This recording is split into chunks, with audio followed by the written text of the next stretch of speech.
if we're looking, so they're both public. Like the one Yeah. I work at, it's a public school district. It's a public charter school, meaning that it's open to everybody. The school is open to anybody that applies and is eligible to get in. And let me rephrase it being eligible. So a student that wants to come to our school, the parents have to complete an application, Mm-hmm. submit documents, and a lot of it's going to be based on availability of seats. Okay, we have a certain standard that we try to meet. Like for example, in middle school, 30 seats or 30 students to a classroom. If there's space available for the within those 30 seats, if there's a seat available, yeah, first come first serve. You apply, you Mm-hmm. get in. Um, and we still do state testing. We're Mm-hmm. funded by the federal government, or we do receive funding because we have um, students that have IEPs, 504s, that have certain accommodations Mm-hmm. that, based on federal guidelines, are required to be met.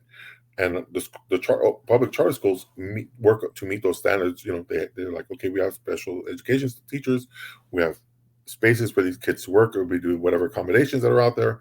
But the biggest one I tell people is that you have a public school, and then you have a charter school.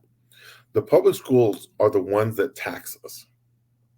Okay. They're the ones that set the taxes, that do the taxes for the community that they serve.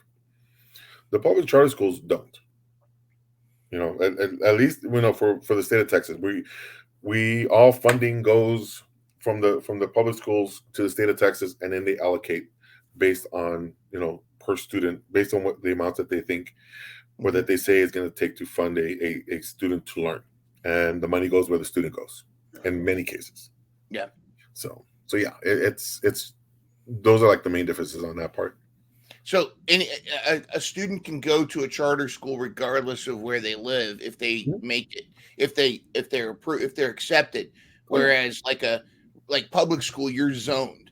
I mean, you have to get like an act of Congress, pretty much, almost not really Congress, but you have to go through a lot of paperwork to get an out of zone approval. In many cases, yes. They do have what's called closed districts here. So if Okay. you are zoned within that area, yes. In other cases, they have what's called open public schools.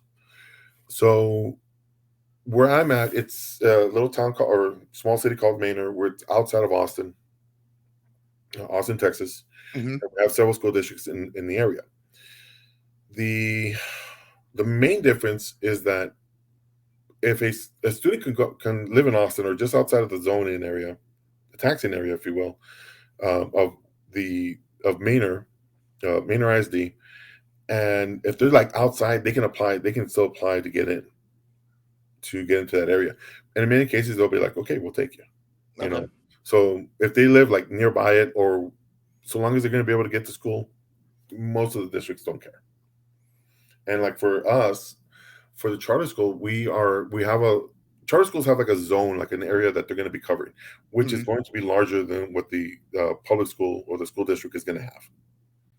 And either the school's able to pick them up, or if the parent says no, I'll bring them in, no problem. I have a student right now that lives in a separate county that's maybe about 45 minutes away from us, and the parent brings the child every day. Catch full episodes of the Educators Podcast every Thursday at 4 p.m.